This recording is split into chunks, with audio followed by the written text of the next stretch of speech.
Mark, welcome back. Good to see you again. As I understand Thanks, it, you see two things over the next 6 to 12 months. One is somewhat lower inflation. You think parts of it are transitory. I'm going to ask you to elaborate. And two, a somewhat slower economy. How do those come together into an investing strategy? Yeah, so we just saw the numbers the Pippa was showing on oil and gas. Oil up over 100% in the last year, gas about 300%. Those are not durable increases. We're very unlikely to see oil prices double again in the next year. 75% of the CPI increase over the past year is oil prices and used car prices. The chip shortage is starting to show some signs of ameliorating. So my guess is that inflation numbers will trend down lower. The pundits have it down sub 2% by the middle of 2023. And I think this will be a distant memory. I think what we really have to worry about is I would actually take the somewhat out of your comment, Tyler. I think we are going to see dramatically decreased economic activity globally. I think there's going to be a crash in economic activity.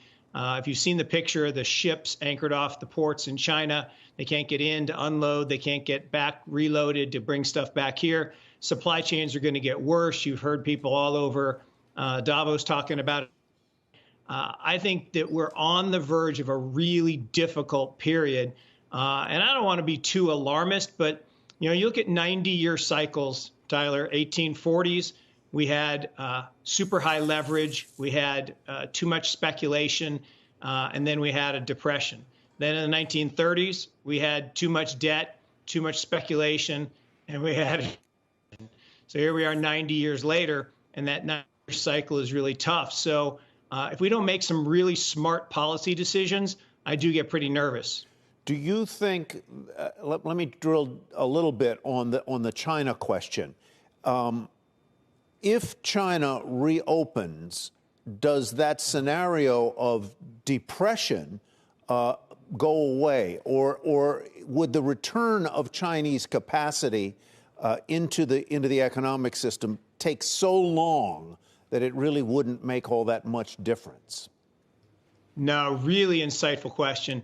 I do think that the sooner they unlock themselves, the better. But it is going to take a while, to your point, for those supply chain constrictions to get fixed. It takes a while for ships to cross the ocean, to come back into port, get reloaded. Mm-hmm. So I do think there is going to be a lag effect. The way things are playing out, it reminds me so much of 2001. If you remember 2000, peak of the tech bubble, all these dot-coms started to collapse, but it really wasn't that bad a year. The market was only off 6%.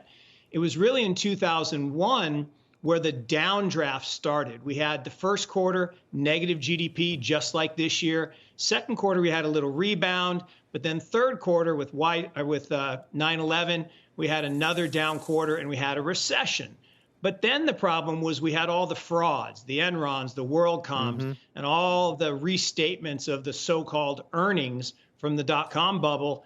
And the market was really bad in 2002. So I see signs of that today. Right? We had just excessive valuations, too much debt.